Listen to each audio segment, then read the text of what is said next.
Hey everyone, this is Luis Martinez, designer on the MLB The Show team. And today, I'll be covering all the basics about franchise mode. If you're someone who loves the challenge of building up an empire by strategizing and multitasking, then franchise is right up your alley. In this mode, you take control of an MLB team by setting your lineups, drafting players, managing the budget, and much more. But team management is only half of the game, as you can also take the field and get in on the action yourself. You can play full 9-inning games, as well as shorter, more intense 5-minute experiences. There's a little something for everyone in franchise. And now let's take a deeper look at some of the managerial aspects of the mode. Your primary goal is to meet ownership's expectations by winning games and increasing the team's revenue, which will allow you to keep improving your team year after year. If you succeed, you can either renew your current contract or move on to bigger and better things with another team.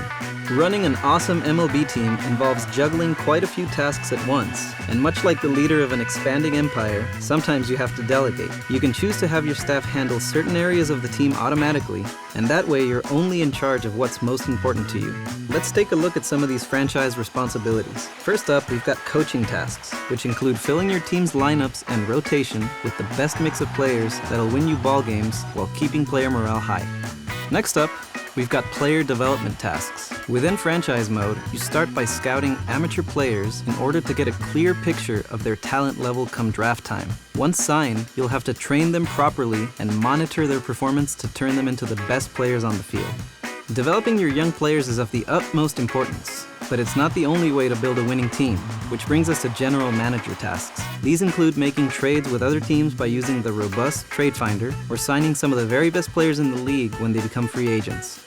You'll need to have a steady revenue stream in order to sign these big-time free agents though, so make sure your team's cash flow and bank don't go in the red. Winning games, making deep postseason runs, and getting the best sponsorships will help you keep the cash flowing.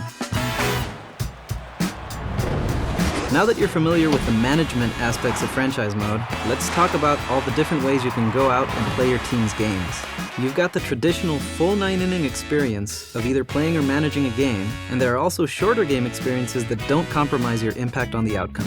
First up is critical situations, which drops you right into late-game, high-intensity showdowns that are make or break for your team. You can also choose to lock onto a player on your team to only play his at-bats or fielding chances, allowing you to progress through the season much faster. And finally, for all of you text-based simulation fans, you can play games in quick manage mode. This mode lets you make all the managerial decisions during a game, while instantly progressing through at-bats with the press of a button. Want to pitch around the opponent's best hitter? Think a suicide squeeze will get you the winning run.